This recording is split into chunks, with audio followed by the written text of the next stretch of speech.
चावल और दूध, इनका रिश्ता जो है वो काफ़ी पुराना है। It's like a ancient marriage जो हम हर घरों में, हर जगह जब जाते हैं और कुछ मीठे में हमको खाने मिलता है, इन दोनों का रिश्ता जो है वो कहीं ना कहीं मीठे में आपको देखने मिलता ही मिलता है।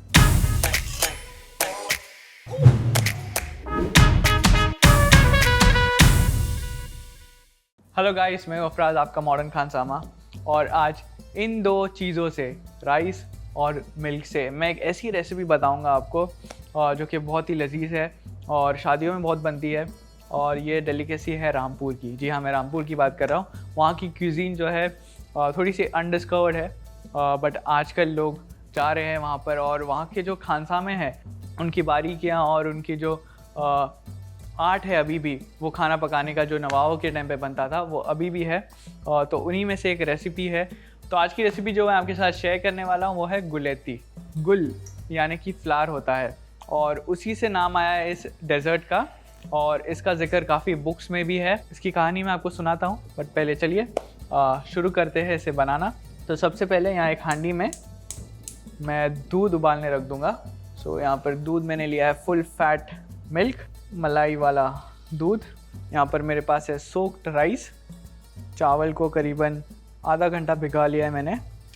उसे अब हम दरदरा पीस लेंगे। थोड़ा सा पानी डालूंगा मैं इसमें।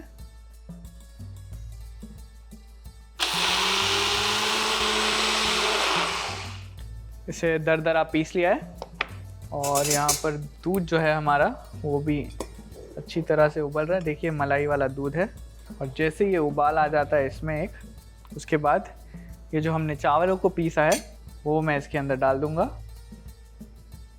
इसे अच्छी तरह से मिक्स कर लेंगे और अब इसे पकने देना है।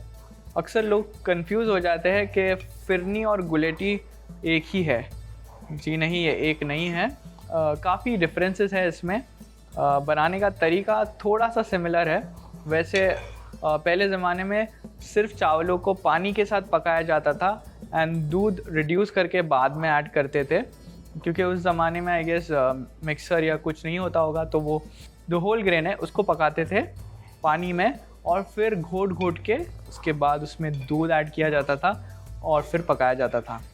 तो चावल जो है वो दूध में अच्छी तरह से पकेगा। दाने जो है वो छोटे छोटे हमने दरदरा पीस लिया है, वो फूलेंगे, क्रीमी कस्टर्ड टाइप टेक्सचर आएगा। तो जैसे कि मैंने बताया, काफ़ी एंशिएंट रेसिपी है, और गुलेती का जिक्र एक बुक में भी आया है। जो रज़ा अली खान, नवाब रज़ा अली खान थे, उनकी वाइफ की सिस्टर जहां आरा हबीबुल्ला, उन्होंने एक किताब लिखी थी उस ज़माने में क्यूजीन को लेके, रामपुर की क्यूजीन को लेके, and a contemporary mix of the recipes are still in that book. और वो बुक छपी थी ऑक्सफोर्ड से। सो इमेजिन उस टाइम पर खानसामाओं से रेसिपी लेना, नोट डाउन करना और लिखना, और किन किन चीज़ों की तारीफ़ की थी उन्होंने, जो खानसामाओं की कारीगरी थी उस टाइम पर।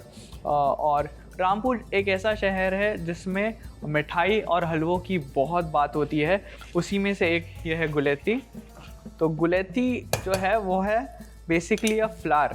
तो ये क्या होता था, जब ये पक जाती है गुलेती, इसके बाद जो इसका बेस है, जो लगन का जो बेस होता है, हम जिसे कहते हैं थोड़ा सा हल्का सा लग गया है, वो जो बर्नट वाला पार्ट होता था, उसे खानसामाएँ क्या करते थे, ये निकालने के बाद उसे स्क्रैप करते थे। तो जब उसे स्क्रैप करते थे, वो ऐसा एक गुल यानी कि फ्लावर फॉर्म हो जाता था। तो उसे एज अ गार्निश यूज़ किया जाता था इस डेजर्ट के ऊपर। That's why it is called गुलेती। तो अब देखिए, जो चावल है वो अच्छी तरह से पक गया है इसके अंदर, and the consistency of this is looking perfect. अब बारी आती है इसमें शक्कर को मिलाने की। हमेशा याद रखिए, चावल पकने के बाद ही शुगर को ऐड करना चाहिए, और इसी के साथ साथ थोड़ा केसर। जैसे ही आप शुगर डालोगे, आप देखोगे कंसिस्टेंसी वापस से थोड़ी सी ढीली हो जाएगी, पतली हो जाएगी, because the sugar will melt. केसर जो है वो अपना बढ़िया स्वाद और कलर देगा। अब इसमें और थोड़ी रिचनेस ऐड करेंगे जो आएगी खोया से। तो ये खोया मैं किसा हुआ इसके अंदर डाल रहा हूँ। इसी के साथ साथ थोड़ी चारोली, ये भी इसमें पक के थोड़ी सॉफ्ट होगी और बहुत ही बढ़िया स्वाद देगी। किशमिश, थोड़ा बादाम और काजू। Looking so good.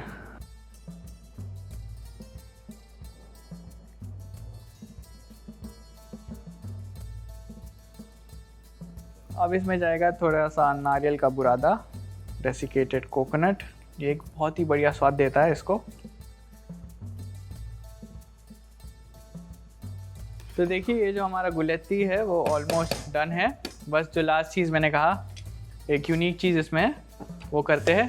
पहले गैस को मैंने बंद कर दिया है और यहाँ पर मैंने एक दूसरे पैन को गैस पे रखा है और उसमें मैं डालूँगा देसी घी। सो बेसिकली ये एक तड़का है जो इसमें पड़ेगा अब घी और इलायची का। तो घी यहाँ पर गर्म हो चुकी है, गैस को मैंने कर दिया है बंद और इसमें इलायची पाउडर डालूँगा मैं। और इलायची पाउडर डालते से ही तड़के को इसके ऊपर और लीजिए, बस इसे अब मिक्स करना है। तो लीजिए हमारी गुलेती रेडी है। अब इसे एक मिट्टी के बर्तन में निकाल लेंगे। ऑथेंटिकली ये मिट्टी के बर्तनों में सर्व होती थी, तो इसे मैंने पानी में अच्छी तरह से सोक करके रखा था। उसका कारण ये है कि जब इसमें गुलेती डालेंगे तो उसका मॉइस्चर एब्जॉर्ब नहीं करेगी। नाइस क्रीमी गुलेती को इसमें मैं पोर कर लेता हूँ।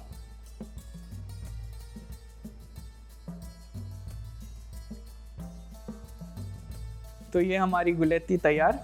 और अब जैसे कि मैंने कहा था, जो गुल बनाना है हमें, हांडी में मैंने थोड़ा सा बचा दिया है ये मिक्सचर। और अब गैस फिर से ऑन करूँगा, इसे हल्की आंच पे पकने दूंगा तब तक ये थोड़ा सा लग नहीं जाए। और जैसे ही लगेगा हल्का सा ठंडा होगा, उसे फिर हम स्क्रैप करेंगे और इसकी गार्निश करेंगे। बट फिलहाल और इसके ऊपर थोड़े से चारोली डाल देता हूँ मैं गार्निशिंग के लिए, थोड़ा बादाम और काजू और किशमिश। इसे ठंडा खाया जाता है, तो आप इसे रेफ्रिजरेट करें 1 से 2 घंटे एंड जब ये अच्छे से सेट हो जाएगा तो फिर इसे एंजॉय करिए।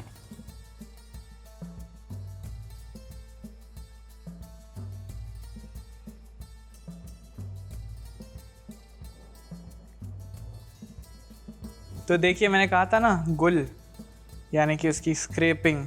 सो इस तरीके से इसे स्क्रैप कर कर गुल बन जाता था। जैसे एक फ्लावर रोज़ होता है, उसे गार्निश किया जाता था। वैसे तभी तो बड़ी लगन और हंडी में पकता होगा, इसलिए काफ़ी सारा स्क्रैपिंग्स निकलती होगी।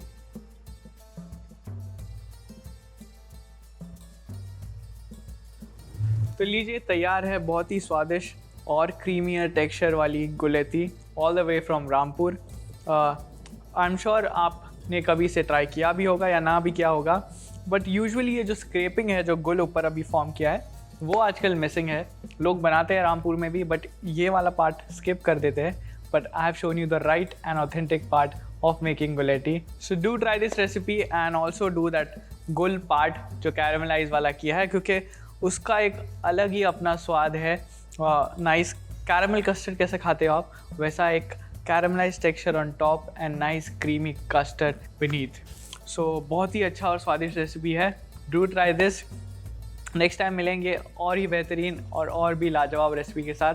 Until then stay tune, good bye, अल्लाह हाफिज़।